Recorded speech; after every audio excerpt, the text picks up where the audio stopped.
Hey, good afternoon, ladies and gentlemen. I welcome you to Ballads of at Midnight.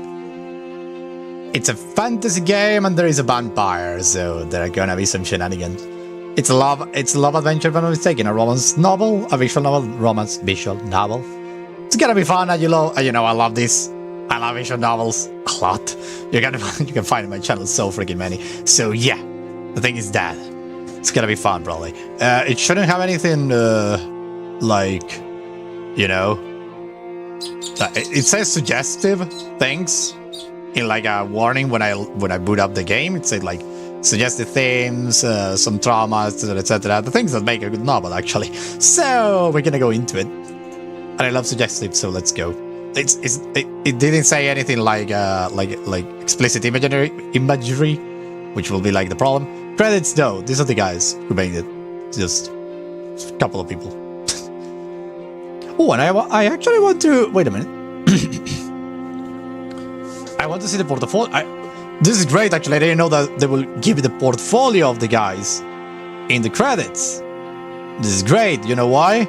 Because I want to know how to write a portfolio, how to make a portfolio of a writer. So I'm going to look at this freaking example. This is great. A lot of people actually participated in this one. What do you mean voice director? Do you mean that? No, it couldn't be. It must be just...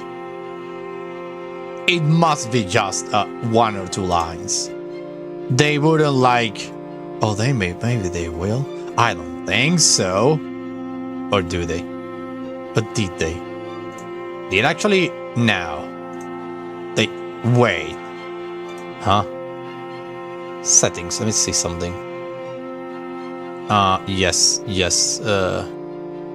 Yeah, all of this is okay, but is it going to have voice acting, full voice acting? I doubt it. But let's go. Let's start and see what happens. If it has full voice actor, I'm going to fall down. I'm going to fall because I'm expecting this.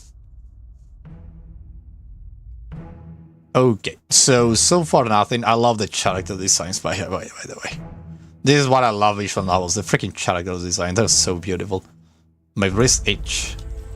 My stomach is churning and empty. My legs are sore. The sweat of hemp fabric strung down around my cheeks and tied in a knot behind my head. I'm chafing against the corners of my mouth. Where am I? I'm a prisoner. There's bitterness in my tongue. I idly wonder if this is the taste of regret. My two armored squads right ahead of me, exchanging hushed words. I make a short, unhappy noise to contribute to the conversation. They ignore me. Pock Market Wardsman. Are you sure, sir? Really are you? Shouldn't we stop and make camp before sundown, sir? The younger Wardsman is jittery and demanding, with a stoop posture that reminds me of a rat. His round face is marred by pockmarks and worry lines. No need. We're making good time. The other guard, as old and large as a cavern wall, has a deep, crusty voice well suited for it to his frame. I only saw him struggle to fit through a door. The pockmarked guard glanced towards the horizon line, grinding his teeth. But sir, enough. We will be rid of her today. Be rid of me? Like being rid of some pea-stained rug? How rude. What did I ever do to warrant such objectification? Feeling vexed, I continue to groan and yawl against the hem between my teeth. It's inarticulate and far from the most grateful sound I have ever made, but I make it sound increasingly urgent. Noise and more noise. One of them pulls the reins of his horse, dismounting with a dull armored clatter like a rattling dish cabinet. It's the younger one. Good. He approaches me, mutters swears as he reaches back to yank the gag from my head. What, convict? What is it now? We're a convict, I see. Most people buy me a drink before they bring me out. You're all ingrates, you hear me? Low bro, the barbaric boneheads, the whole lot of you. I love the bard archetype. God damn it! I'm going to bring this one out. But people buy me a drink before they bring out the gag. stop it. Stop it. He hissed the words low under his breath. Though his ears glow a traitorous shade of tomato red. We're off to a strong start indeed. It wasn't funny the first time, and it won't be funny the next time. There won't even be a next time at the rate we're going. I can say it again. I can say it again pretty fast, I think. Gods, you really haven't learned your lesson. What's wrong with you? He almost sounds amazed as if my hands were untied. It thrills my wrist and do a curtsy. So instead, I sidle up to him, reaching out to brush my knuckles near his waistband. What's wrong? I figured you know exactly what's wrong. I was under the impression we didn't move past ritualistic sacrifice as a civilization, you see. I thought we were better than all this. Yet here you knuckleheads are, dragging me through the woods to feed me to a god-forsaken vampire. I stomp on a branch when I get close enough to ensure the ensuing crack obscures the sound, and I unheat the dagger from his belt. This lady is amazing. I palm it under my sleeve in a quick motion, hoping my ruse goes unnoticed. The guard stumbles from me. He draws his sword to keep me at bay, snarling. Keep away, you heretic! Don't come near me. I raise my bound wrist in front of my chest, widening my eyes to look appropriately frightened. And I still have his dagger. By the time he clambers back onto his horse, his older companion extends his arms and smacks the back of young guardsman's head. Idiot! Now we have to listen to her bellyaching for the rest of the journey. Do we? The younger guards rub his head, sounding defensive. She's caused nothing but trouble. Why not slit her throat and be done with it? Let the wildlife take care of the remains. Ow! The old guard hits him again. I don't find humor in this slapstick routine if they weren't discussing my immediate demise. Shush, boy. We carry Her Majesty's orders to the letter. You and I. No shortcuts. You know the severity of our laws. Underhanded practice will cost you your damned hand. The backward guard hunches further at the shoulders. His eyes dart around like he wants to argue, but he bebrookedly clamps his mouth shut. I, on the other hand, have a dog penchant for making my observations known, and I'm blessed with quick retorts. Or it just calls the fingers of your lucky... if you're lucky, I notice our wise old man's here missing a digit or two. My god! I love this lady already! I raise my restrained palms, wiggling my fingers. They glower believingly at me. I have seen actual battlefields, harlot. Do not liken me to your crooked bar-rolling ink. Comic, heretic, and now harlot. Wonderful. I roll my eyes and wrinkle my nose at him. I will bet anything that the old man is lying. Illuvia hasn't waged any wars in the past half-century. Furthermore, he boasted to my jailers that he'd been assigned to dispose for the brunt of his service to the crown. But I know better than to push my luck with him. He's more prone to violence than the other guardsmen. I used to lag behind at the start of our journey, defiant and stubborn. The old one never hesitated to yank the rope around my wrists, lurching my right into brambles and sharp stones. Defying him, I learned, means having scrap palms and knees at best.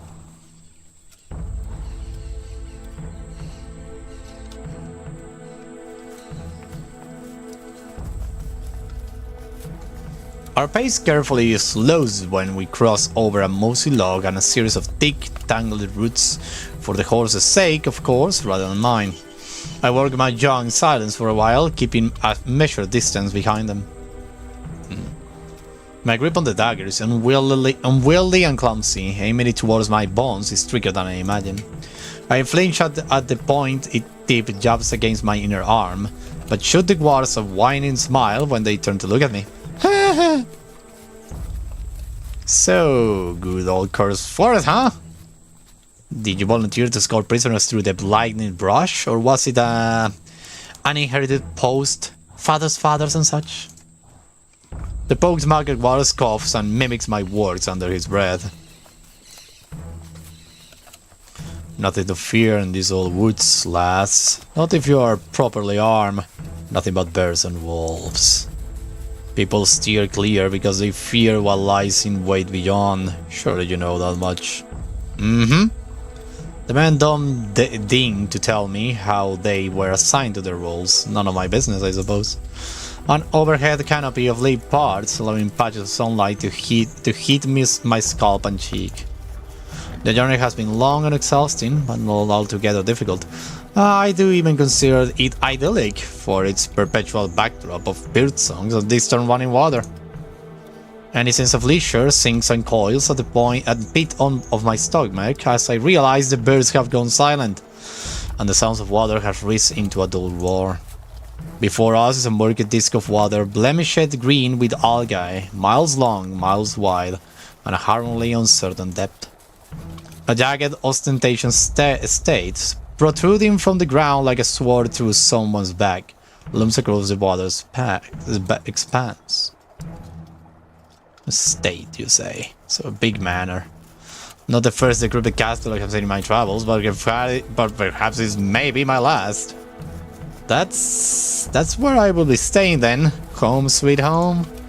Shit, I have barely shone through a quarter of my restraints. Even if I make a break for it, they run me down on horseback. I tried before, back when they marched me through the greater plains.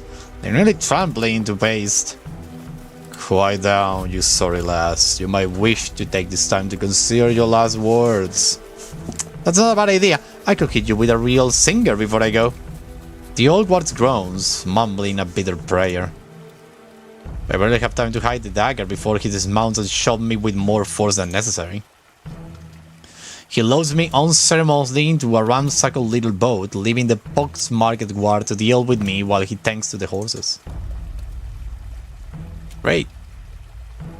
My breath catches when the remaining guards take the seat opposite to me. His gawky movements nearly makes the boat capsize before we have even left the shore. The boat cuts through algae like a knife. Over on dry land, the old guardsman takes a heavy seat in the grass as he watches the sun descend. It's a more severe view it's a more serene view than he deserves. I take a deep breath and open my mouth to shout. Let me have an option. Yes, here we go. Overgrown prune, you old bastard. Overgrown prune! The young guard bites back a chuckle and clears his throat. I suppose he's freer to find revelry now that we are safe distance away. As I warily crane my neck around, I observe how the water completely surrounds the state. That makes this a moat, but there clearly isn't a drawbridge inside. At its northeast and westward edges, the moat connects to a river. Following one side will likely lead one straight to the Rufibian Ocean. It's quite lovely, really, to be surrounded by such a wealth of nature water. Shame I never learned how to swim. I don't suppose Can I presume you to ferry me over yonder, all the way around the state, on the other side of the shore? The water elects not to reply. He won't even look at me now. Aside from the oars carving through the water, the remaining boat ride is harsh and nerve-wracking. I sit up straight and stock still, trying to keep my weight centered despite the stinging insect nipping at my neck and ankles. The sun turns red as it dips closer to the horizon. It takes half an hour to reach the other side, if no longer. Beyond the lip of the water is a carved ledge with a pin of trenches surrounding the state's perimeter. I love the drawings. The guard wastes no time forcing me upright and pushing me off the side. I fall into a roll, barely cushioned by the impact of grassy mud. I am myself back up with effort, ready to yell the insult boiling at the tip of my tongue. To my surprise, the young guard is still up there, lingering at the edge.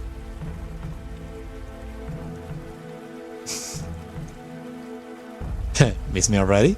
Miss me already? I quick my hair to the side and bat my eyelashes at him. His response is slow and deliberate. I won't even remember you by tomorrow. I hardly know you, convict, and you don't even know my name. Who needs names? We are two ships passing in the night, you and I. But it's not too late to change that, We can still run off into the sunset together. Come on, help me up. With the sun setting behind the walls, man, what are you? I'm making fun to the walls. I got that achievement called Silver Tongue. With the sun setting behind the walls, man, his features are cast in unreadable shadow. His fingers switch and tap at his side. He casts an uneasy glance over his shoulder before finally he grumbles and rummages through his overcoat. From it he pulls out the neck of a familiar instrument and throws it onto the ground with me. I crowd out my loot lands in the mud, nearly falling onto my own shoulders as I reach and fail to catch it. You will owe me in your next life, convict. I hope these accursed things provide you some comfort in your final moments. I glare up at him. Olgan made you nervous, didn't he? All that talk about cutting off hands and being underhanded. Shut up. I knew you were acting jumpy for a reason, I just knew it. You were gonna pound off my poor little beauty here, but now you don't want to risk getting caught with it.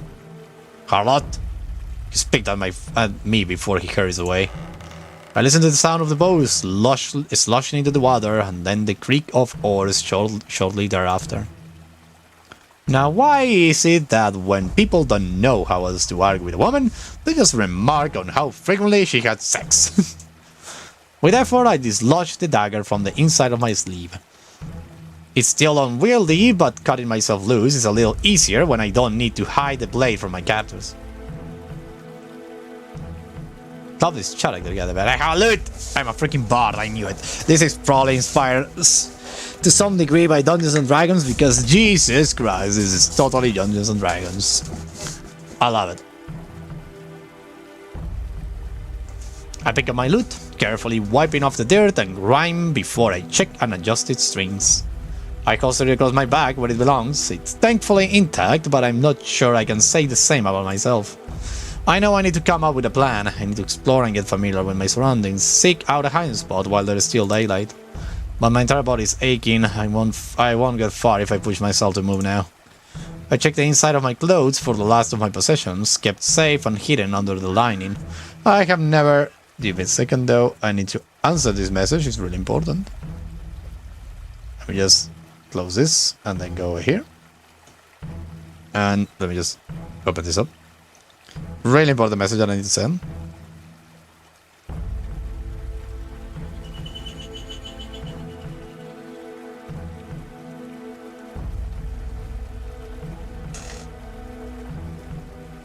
There we go, that being done. And then I go over here, back over here. Come on, open up. There we go. Yeah. All done. No. Why did you... When I say to open up, I say to do it like that. There we go. Everything okay? Yeah, that's the message. Don't worry about it. Everything okay. Everything's okay. I can be more grateful to have learned invisible stitching. A handful of coins and my songwriting journal are all I have left. I had hidden a number of small blades on my person, but I was too reckless in my previous escape attempts. I kept getting caught and they confiscated all my knives. The Quartzman dagger isn't too shabby, at least. I love this smirk. I love this character, goddammit. I tuck the blade into my belt, carefully not to poke myself. I will be ready to use it when it's dark. The ledge I fell from cast a long shadow. I edge away from it into the remaining light, and I concentrate on taking deep, rejuvenating breaths. This creature of the night, I've heard it can change its very shape.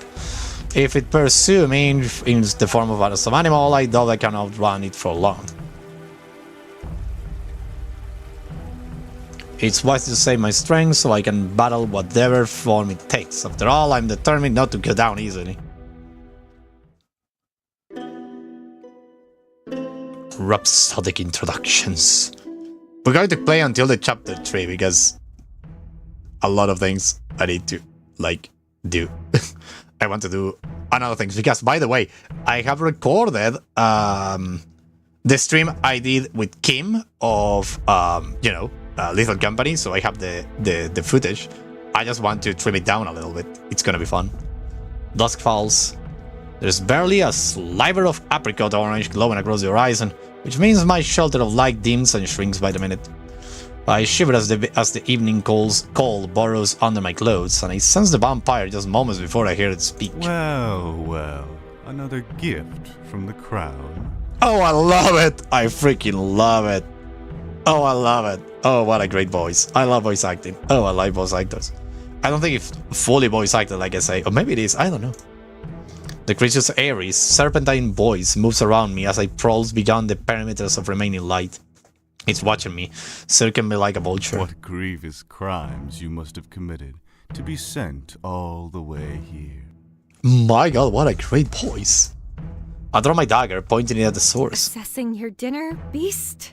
Your mother should have taught you not to play with your food. Can we just talk about how beautiful the voice acting here is? Jesus, I love it. Is it going to be like this the rest of the way? I just love it. I just freaking love it. The voice laughs into a contemplative hum. My heart hammers against my ribs as I lose track of the vampire in the silence. I twist around, catching sight of its eyes reflecting in moonlight right when it lunges. Ah! The vampire snatched me by the wrist. The skin on its dark clawed hand bubbles under the waning sunlight before it wrenches me into the shadows. My dagger clatters to the ground. What, we're doomed. You're talkative. I usually like it when they're talkative. But yours is an insolent nature. No doubt you've ended up here by disrespecting some local authority. I love freaking fantasy. Dude, this is so great. I love it. Fantasy is the best. The vampire hoists my arms above our head, positioning us face to face as he regards me. I scrutinize him in return. He bears similarities to a human man, but I steal a glance upward, observing his already healed hand with dismay. You smell of chain rust, fresh soil, dried blood, and incense. Yeah, I'm a big hit with nuns and orphans. Really? What am I doing? This isn't the time for banter. He's struggling in his grasp. He steps forward and will remain blanketed under the gloom of darkness. There is a small clatter underfoot as he drives his boot under my dagger, kicks it upright, and then snacks the blade out of the air in a fluid motion. He twirls the dagger between his long fingers, appraising it. We're doomed. Most unusual. Few of my guests manage to smuggle a means to escape their bonds. If I had to wager, you must be a talented cutpurse, which wouldn't be the worst offense, all things considered. Stop manhandling me! With my free open palm, I smack him hard across the face and yank my captive hand free. He flinches out the blow, looking more astonishing than anything. I don't stay long enough to watch how he reacts next. Run away. I run. My lungs are heavy in my chest and my body is screaming at me to catch my breath, but I can't stop now. There is nothing I can use in the courtyard. My only choice is to head into the estate and hope to find a means of escape. There is got to be a ladder or something I can use to scale that damn ledge. Then I just need to find something buoyant like a wood panel or a door or something. Remember, this lady can't swim. I run down this lane identical hallways. Down several cavernous rooms, displacing dining chairs and overturning saloon end tables in my wake. But there is nothing I can use to escape, nothing I can narrow down in my panic. All the while, the vampire follows me with an even stride. He rubs his cheeks with narrow eyes. Will you slow down? This is terribly tedious. Damn, look at his hands, though. It's like corrupted. I love it. No. He hasn't changed his shape, but I know how quickly he can pounce if I let him near. I can't let him get closer. I topple a nearby cabinet, sending it carrying in onto the floor between us. The vampire makes a small, offended noise amid the sound of crashing glass. It was my finest dinner plates. Before he can react further, I seize a standing base and hold it aloft, ready to throw. Stop. Stop. Stop it. Calm down. That's my favorite base. I pivot my grasp on the lip of the base, bending my arms menacingly. Water and flowers slush onto the floor. You dare to tell me to calm down? Really? Yeah. There is an audibly muffled sign when the vampire steps his hands in front of his nose. I despise the chase. Look at this blasted mess. Do you realize no one else lives here? After you're gone, who do you think has to clean up the remains of your rampage? I'm sorry. Are you criticizing the way I'm fighting for my life? What a great voice actress, goddamn. You must understand, mortal. Despite what the good people of Illuvia will have you believe, I have no bestial compulsion to take your life, alright? Though I'll admit you have sorely tempted me with the prospect of your demise, there is a civilized alternative worth considering. What is the alternative? A civilized alternative becoming a white-red, bloodless corpse decorating his hallway? I keep the base aloft, halfway between a willful rebellion and uncertainly curiosity. I'm listening. That is all I ask. First of all, this here. He dangles the dagger from between two fingers, as if it's dirty sock he found in my chambers. As a show of good faith, I will return to you this nasty little thing. Hmm. In exchange, you will not stab me with it. Do I have to comply? Its blade is neither sharp nor long enough to kill me, but it will deeply annoy me. If I am deeply annoyed, I will be forced to rescind my good faith and tear you to shreds. Understood? I furrow my brows, but I nod. It makes sense. If I actually want to incapacitate him, he do at least need a larger weapon. I have yet to hear my mates, where vampires are notoriously weak to standard cavalry daggers. Good girl. Here. He tosses the dagger over to me. It slides along the floor until I stop it with the heel of my foot, or my boot. I don't bend to pick it up. Our next matter at hand is the barter. Yeah, what about that? I've been known to spare and set my prisoners free in exchange for knowledge or for an item of substantial value. Ooh, that's great. Fortunately for you, I noticed the loot strapped to your back while you were racing through my abode. Okay. Oh no. I put my torso away, trying in vain to hide the instrument from sight. Oh, now, don't be selfish. Give it to me and you will have your freedom. Your life will be yours again. Keep away from Illuvia and lay low for several years, and the crown will be none the wiser. Okay. What? Vampire is not okay with this. I have cared for it ever since I was a little girl. How can I possibly give it up now? Can't give it to you. No. I nearly lost it once already. Nothing is stopping you from purchasing a new one once you have your freedom. Certainly you'll have to save up for a while. I recognize the value of an average instrument, let alone how much an artisan lute must cost now after centuries of inflation. However, you will have plenty of chances to... No. Huh? No. I said I won't give it to you.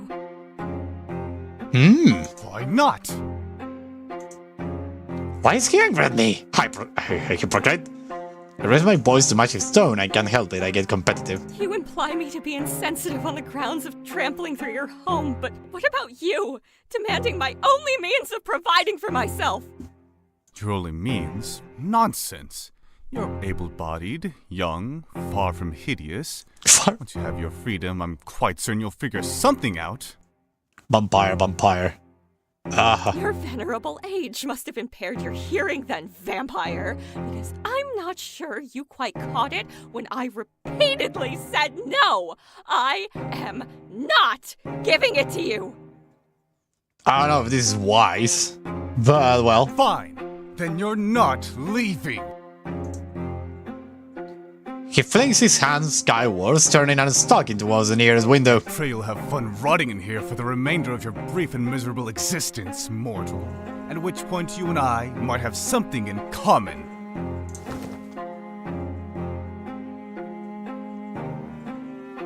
He erupts in the vicious flurry of black mist. Once the smoke clears, I see the flapping outline of a bat soaring out of the window and into the night. I groan between my teeth, my gritting teeth, jostling the stupid base that I'm still holding over my head. Attempting to say this to smash it, I set it down and begin gathering displaced flowers with a dejected sigh. The blooms are vibrant, fresh, and fragrant, but they are going to wilt without water. Guts, I just got into a screaming match with the vampire and upset him so much that he had to, I don't know, go take an angry nap. I'm still alive. I should really count this as a win, but I don't know. My chest is tight with apprehension.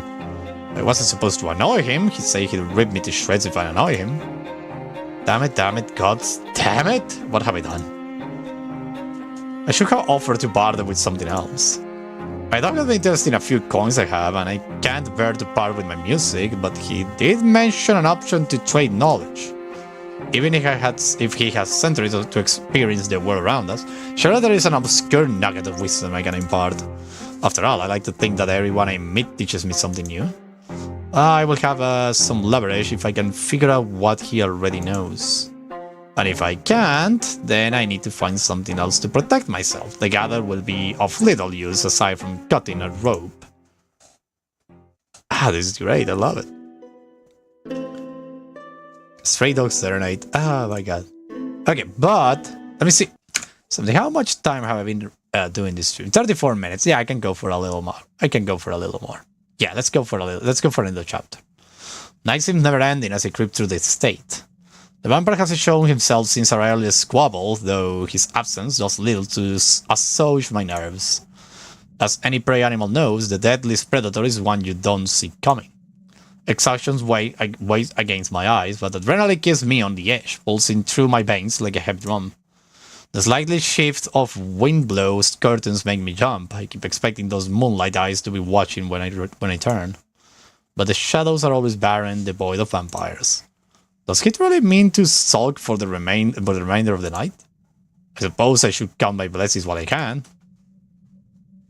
As I explore, I notice how each successive chamber is spotless and immaculately tidy, aside for the furniture I disturb, which I take time to straighten. I uncover an abundance of books crowding the shelves and various surfaces. They contain an array of technical topics, including geography, astronomy, invocation, and mathematics. They are all dog-eared and full of notes. Don't tell me he's read every book in the state. I can't panic yet. I can still narrow this down. Assuming he takes the time to clean his most frequented spaces, I ought to pay attention to what is and isn't covered in dust. Yet, even locating a single cogwheel presents a unique challenge. I set the book down, running my hands across the marble exteriors of an engraved fireplace. Even this is pristine, unmarred by old ashes and licking flames. The near of fire iron, at least, is an encouraging sight. I pick up a guy, I give it a gentle swing, testing the weight, and wince when my arm throbs in protest. Ow. I've got to remind myself to use my non-dominant hand. The fire iron has a dull tip that's unlikely to pierce skin, but a decisive strike should send anyone reeling, even an immortal creature of the night. Of course, pissing him off by whacking him in the head is a last resort. I'm more interested in jabbing the fire iron into a ledge outside and using it as a handhold to climb my way up. The idea may sound absurd, but it could work. I would know until I try. Although, even if I successfully scale the ledge, I'd still have to defeat the moat somehow. My gaze wanders across the chamber. If someone is wealthy enough to build a castle, they usually enjoy surrounding themselves with larger-than-life portraits. One will think that I would have found a big enough painting to pry off the wall and right across the moat by now, but the decor is tragically modest. As I move to lower my arms, a golden glint reflects off the dark metal of the fire iron. I pivot my shoulders with cautious hope. There thin rays of dawnlight lean through the drawn curtains. My door practically moves on its own. I march to the window and wrench the curtains open. Morning daylight fills the chamber. I do never been happier to see the sun peeking over the mountains like an old friend. Though the moment the curtains shift, a small bigger shape moves with it across the floor. A rat! I hate rats. I have always been scared of them. When I hop away from the shape, I observe how it doesn't continue to move. I went to expect it, using the fire iron for support. It's just a furlet scrap of parchment, brown and failed with age. Yet, it's an unusual sight, considering how free of dirt and clutter the rest of the room is. Will you look at that? He's finally missed a spot. I suppose the vampire doesn't enjoy cleaning under the curtains, lest the sun sneak up on him unaware. I turn the paper over, noticing the smuggle of charcoal rubbing off on my thumb. Part of a large drawing? Maybe even one of those enormous portraits I'm sorely missing? I'm sure it's worthless, but no harm holding onto it. Perhaps the vampire will appreciate my helping tidying up. I tried and failed to hold back a yawn that makes my entire body shudder. The bloom of sunlight fixed in the sky, though refreshing to see, also serves as a reminder of how much time has passed, of how little sleep I have gotten. There won't be a better time to get some rest. I look around the chamber one final time. To be so surrounded by various furnishings is a mystifying sort of torture. Despite how all those nights of sleeping on the ground have left me yearning for the comfort of a cushion, I know I can sleep here. The vampire needs only to close the curtains to accost me in my sleep. Back outside I go! The days are long this time of year. I will have plenty of time to try climbing to the ledge when I wake. I got a decorative pillow from a sofa. It's not much, but it will make my cobblestone bed a little more bearable. I retrace my steps through the estate and practically collapse into the first ring of sunlight I find. I awake from a dreamless, restless slumber into the cold of evening. Sitting up with a jolt, I scan the sky with mounting dismay. Sundown again already? Could have slept for so long. The clenching ache in my bones and blossoming bruises on my skin reveal the answer of my unspoken question. My stamina is spent. I won't be able to run the way I did yesterday. Oh no, damn it. It felt like the very shadows are reaching for me, stretching across the ground like long claws. And speaking of claws, from the shade nearby, the vampire looks down at me with flat displeasure. My fingers curl intrinsically around the fire iron. You're still here, on the ground, no less. Where else would I be? Why, I figured you will have climbed onto the roof, run some metal calculus to determine the best angle of approach, and then leap into the moat to swim to freedom. A beat passes, I stare at him. Yeah, that will be very practical, but anyone who tries it will surely splinter against the rocky ledge below. Perhaps, and even if they made it to the water, they will discover the alligators in the moat. Alligators? Really? No. What the hell? I think I liked you more when you were menacing me about what crimes I'd committed. She dislikes the taste of her own medicine? Shocking. He folds his arm because he's back and sees space around me. I'm very aware that he can grab and drag me into the shadows if he so desires, but he's choosing not to. You never did tell me what you did to get sent here. You're right, I didn't. We stare at each other now, sharing an ugly pause. But I apologize for my behavior last night and for making a mess. Truly? He looks as though he'd expected a punchline. Yes, truly, I don't know what it's like to own an estate, but I'm sure it's dreadful having someone run through it. Indeed. Will you tell me what you're planning to do with my fire iron? What, this whole thing? I could lie to him, but I see little point in it. While I have developed a skill for enthralling an audience with tall tales, it's not as if I can trick them into believing my stories are real. Unless they're children, of course, and the pacing vampire hasn't seemed really terrible childlike so far. In any case, I'm not a good liar. When one is not a good liar, honestly, it's by far the better policy. If you leap at me, I will have tried to swing it at you. But I also thought I could use it as a handhold to get over the ledge. I cannot begrudge you for your cautious against me. But using a fire iron as a handhold, really, the ledge is made of solid stone. It's all, isn't it? Surely stone has weathered down over the years. It most certainly has not. You will begrudge me for trying everything at my disposal? I might, if you ruin my fire run in the process. You need to try. You need to not try such inventive tactics if you agree to bother with me. Right? Yes, about that. I will have you know I'm extremely well traveled. How informed are you about recent history and new discoveries through the world? What makes you think I will be interested in such things? You mentioned you were open to trading knowledge. I remember it like it was just yesterday. Every 2 years, I receive a new guest on my estate. Each guest has some capacity to tell me the news of the outside world. I have previously offered their freedom in exchange, but hearing news of the outside world loses appeal when one is not welcome to participate in it. But some men and women have nothing else to give.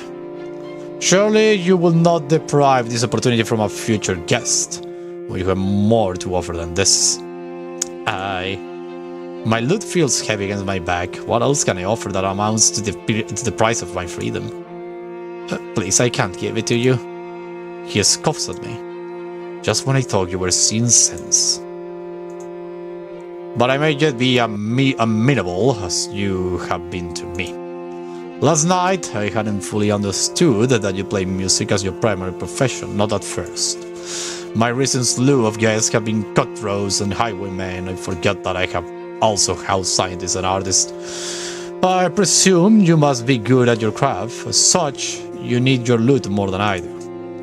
The sudden unexpected empathy leaves me speechless. He takes my silence as permission to continue. I got to also admit it has been a very long time since someone has told me no. It irritated me to hear, but it is within your right to say. Forgive me for making it seem otherwise. As if our cordial conversation hasn't been astonishing enough, the vampire inclines his head towards me. You are forgiven? But wouldn't everyone have fucked you to the bitter end? I imagine there must have been several no's sprinkled in there. He chuckles grimly. When properly bound and restrained, one's capacity to fight to the bitter end is quite limited. I expect this lends itself to making my guests more amenable to negotiation and to give me anything I should desire. Oh, he really wasn't expected to break free from my bones. Enough of this matter. I promise we approach this from a new angle. What do you want, mortal? If freedom has no strong appeal for you, perhaps you'll be more interested in power, immortality? I don't miss the saccharine way he says the last word. No, I am firmly sure I do want freedom. I can't imagine what price I have to pay for the other two. My stomach growls. But I can do with some food. Food. Even if I get out of here, the nearest village is miles away. I won't get far on an empty stomach. You will ask a vampire to feed you. A marvelous modest start to our negotiative relationship. I just realized my phone is about to die off because of the freaking battery, so I need to fix that immediately. Fix. Your empty stomach shall be filled. I should have a surplus of food lying around here somewhere. I'm joking. I'm not so old that I have forgotten what mortals eat. Come with me. He begins to lead the way. I struggle to my feet, but I have enough difficulty steadying myself that he pauses and turns to observe me. I end up using the fire iron to help me maintain my balance, like a metal walking stick. You look pitiful. I'm sure my apologies for not being the picture of grace after a 9-day hike with shave-driving wardsmen. Not where exactly do you plan on taking me? Now where exactly, do you plan on taking me?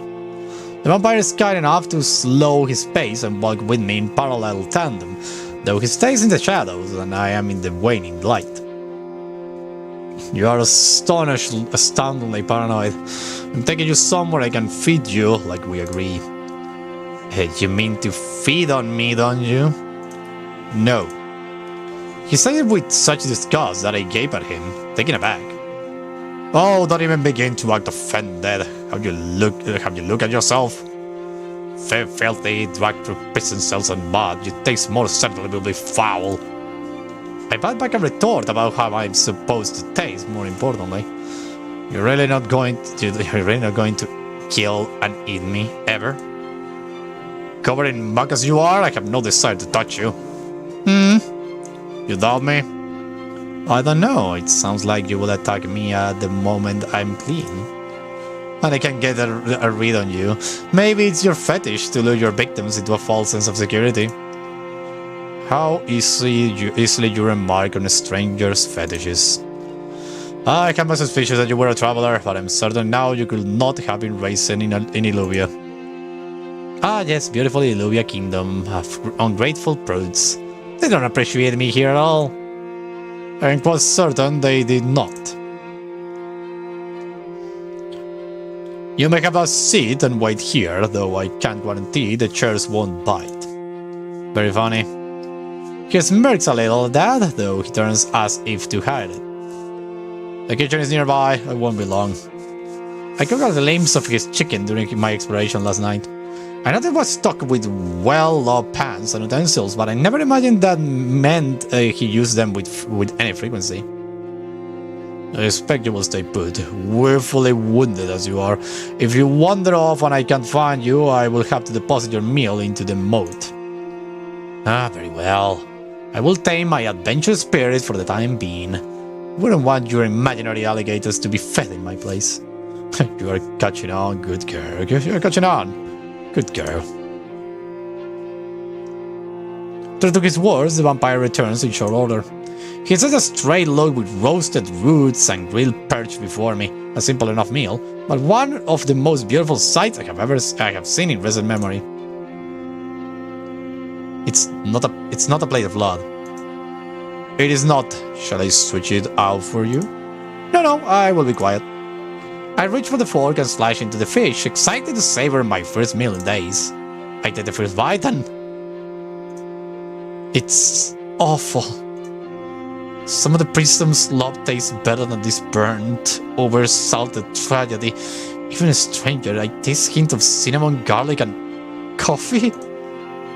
At this point, I have no idea what I'm eating, but I'm too hungry to stop. I must come out on myself. Don't forget to breathe. Mortals need air in their lungs, I hear. It is delicious, isn't it? My fork paws against my lips.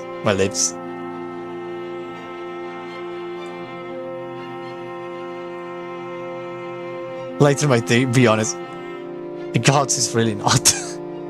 Gods is really not. This is one of the worst cooking fish I have had in my life, but it tastes better than starvation. The vampire regards me with an unreadable expression. His next words are as low as they are measured. I have served more than 100 guests in my life. Not a single one of them has described it as, I quote, better than starvation. Without constructive criticism, how will you improve? Surely you will not begrudge me for being honest. The vampire watched me finishing my next bite, eyes narrowed. No matter, I care not what you think of my cooking. His Novoric is unmistakably jutting into small pout, but I don't get to see it for long. Now that I have given you a meal, you will now give me something I want in return. Why do you keep insisting on these inane little traits? He shrugged his shoulders with a touch of derision. It's in my nature. Nothing venturing, nothing gain. No service without a cost.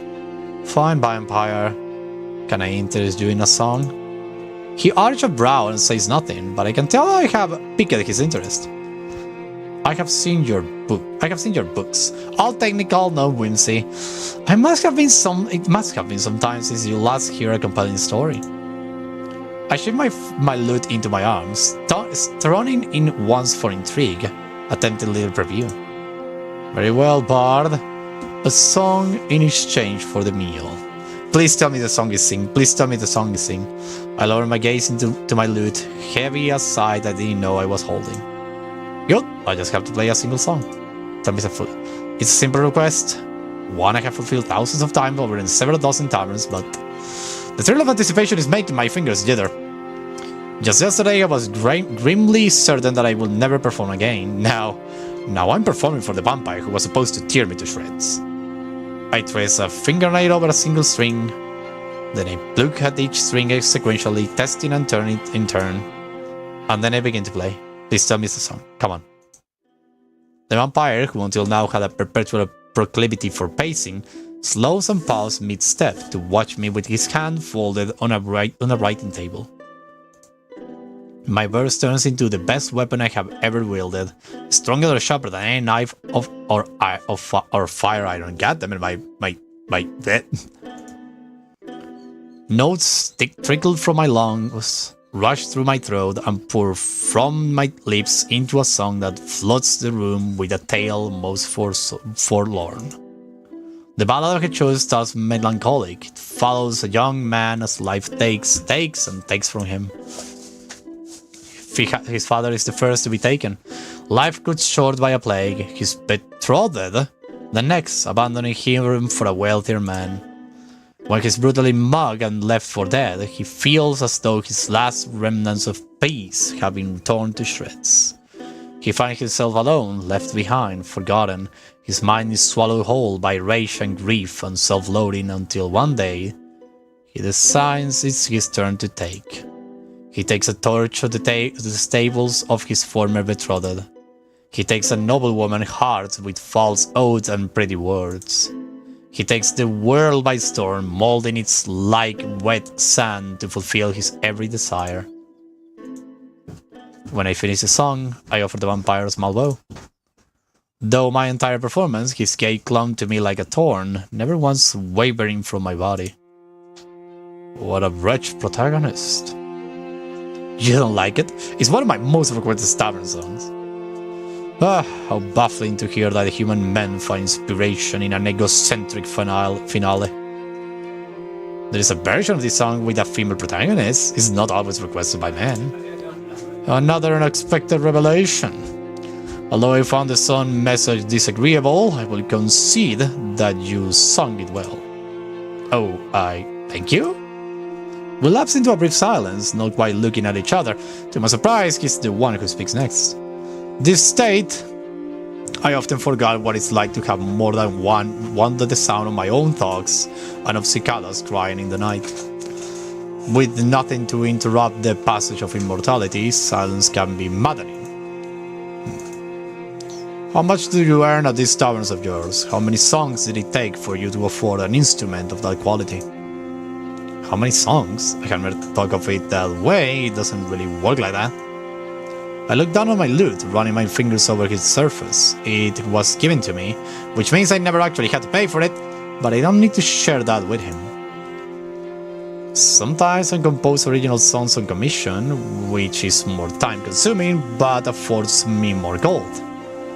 As for crowd work, a classic in a well-stocked bar and on a good night will near me several dozen coppers and a handful of gold.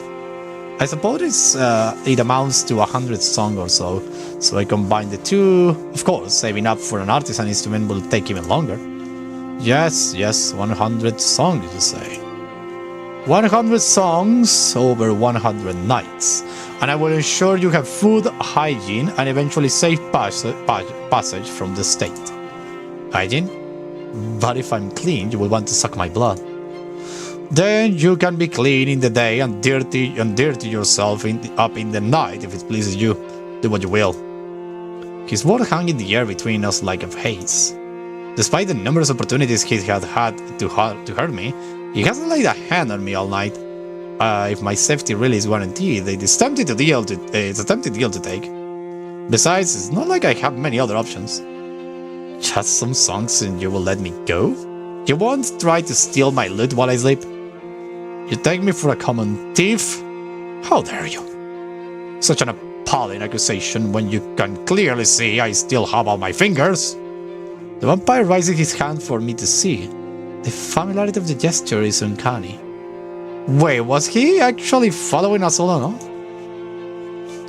It seems to me that a powerful vampire like you can recover from serious wounds in an instant.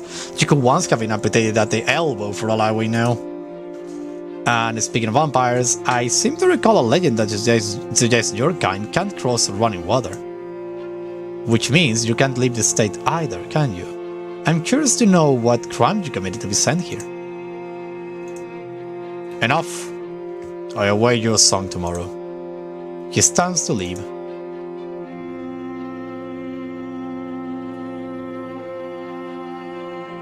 I come to see me. Good night, my prince. Don't let the bedbugs bite.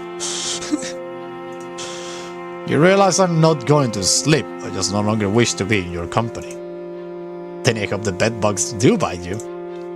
Keep speaking that way, and there may be more biting than you bargained for, mortal. I clamped my mouth shut. He straightened the nearest window.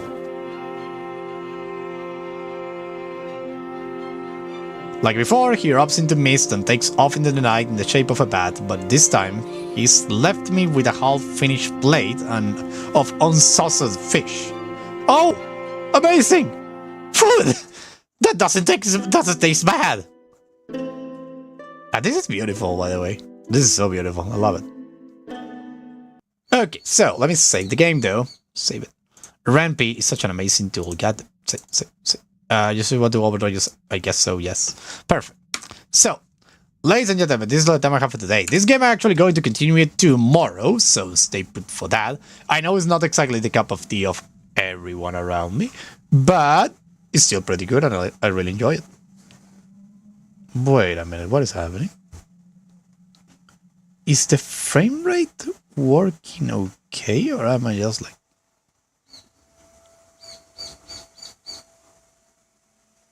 I don't know. Well, it's okay. Yeah, it's working okay. You find it interesting. I love it. Glad to hear that. It's a visual novel, so there is not much in the sense of action or things like that. But it's a good tale. It's a good tale. Like, played it done properly. Probably, yep. Totally. Totally that way, actually, Savage. You're totally right on that front. So, we're going to continue this game tomorrow. Oh, no, wait. And not just oh no, Hellscape. Indeed. What I'm going to do though, no, tomorrow I will not be here, I think, in the morning. No, I think I will not be here in the morning. So yeah, tomorrow the streams might be on the afternoon, or maybe no streams at all. I will have to see.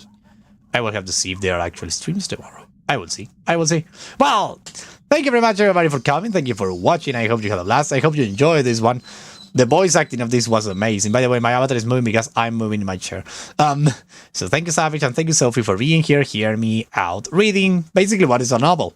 So, I will see you all, not tomorrow, but past tomorrow, maybe. I'm not sure. Well, see you next time. Thank you for coming. Bye-bye. Thank you for coming both streams. They were fun. See you later. Bye-bye.